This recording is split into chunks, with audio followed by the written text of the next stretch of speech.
Bro, Janasena party Pawan Kalyan గారు start చేశారు and ఫైనల్గా కూటమి ప్రభుత్వంతో ఆయన జాయిన్ అయిన తర్వాత సో గ్రాండ్గా అయితే గెలిచారనమాట.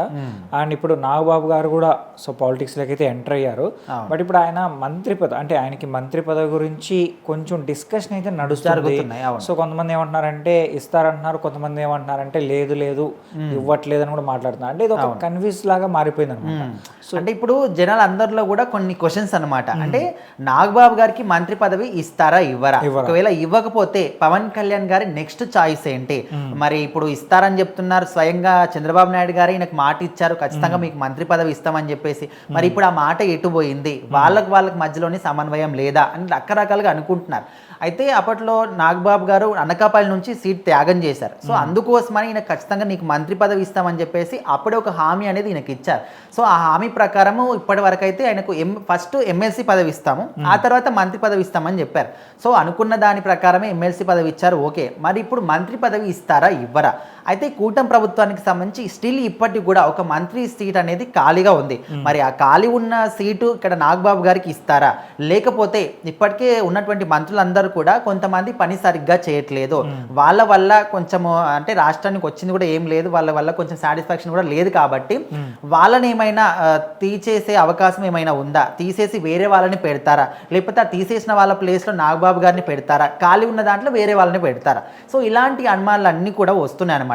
అండ్ ముఖ్యంగా జనసేన పార్టీలో చూసుకుంటే బీసీ వర్గాలకు కానీ ఎస్సీ వర్గాలకు కానీ ఇందులో ఛాయిస్ అనేది లేదనేది అది కంప్లీట్గా అందరికి ఒక క్లారిటీ అనేది ఉంది.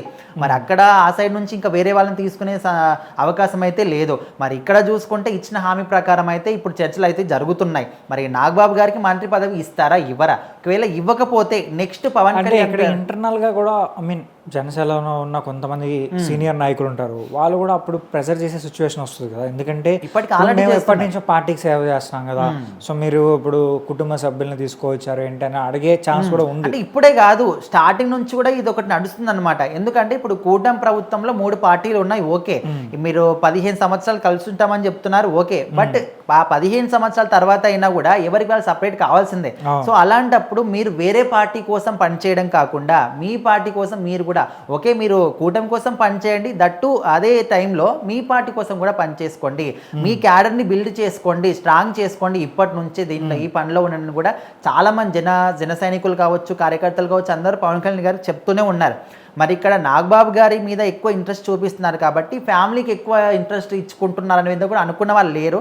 కాకపోతే ఎట్లా అంటే ఎప్పటి నుంచో కూడా ఈ పవన్ కళ్యాణ్ గారు డిప్యూటీ సీఎంగా నెక్స్ట్ ఇంకా 5 శాఖలకి మంత్రిగా ఆయన నిర్వహిస్తున్నాడు కాబట్టి ఆయన ఇన్ని వాటిలో ఫుల్ బిజీగా ఉంటాడు. మరి పార్టీని ఒక వెనకాల ఉండి సపోర్ట్ చేస్తూ పార్టీ కార్యకలాపాలు కావచ్చు, ఎవరికి ఏం కావాలి అన్నీ కూడా చూసుకున్న వ్యక్తి ఇక్కడ నాగబాబు గారు. సో ఆయన సేవలు ఖచ్చితంగా గుర్తించాలి కాబట్టి ఫ్యామిలీ తరపున, రిలేషన్ తరపున కాకుండా ఈ విధంగా పార్టీ తరపుననే ఆయనకైతే ఈ యొక్క ఎమ్మెల్సీ పదవి ఇచ్చారు.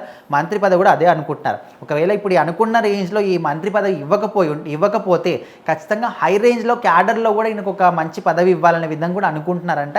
ప్రజెంట్ అయితే ఈ మంత్రి పదవి గురించే నాగబాబు గారు, అదేవిధంగా పవన్ కళ్యాణ్ గారు, మన సిబిఎన్ గారు కూడా మాట్లాడుకుంటున్నట్టు తెలుస్తుంది. మరి దీని మీద ఒక తుది నిర్ణయం తెలవాలంటే వాళ్ళే ఏదో ఒకటి మాట్లాడుకొని తొందరలోనే చెప్తే తప్ప ఎవరికేం క్లారిటీ రాదు. సరే చూద్దాం.